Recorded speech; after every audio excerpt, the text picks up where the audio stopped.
Andrew here guys, welcome back to Drew Tutorial, and in this video I'm gonna show you how to print selected pages in Google Docs. So once you're inside your Google Docs document and you want to print, simply go to File and then go down to Print here. You'll have your print window up here. Now you have your document. Now you can choose how you want to print that document, right? I'm going to switch this to color right away. I don't want to print black and white. Let's color.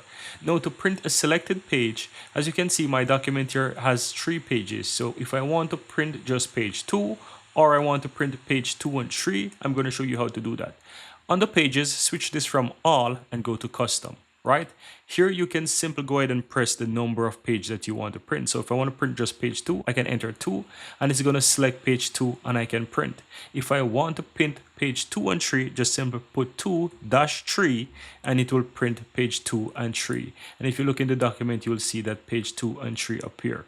And that's it. That's how to go ahead and print selected pages in Google Docs. Here you have it, guys. I really hope you found value within this video.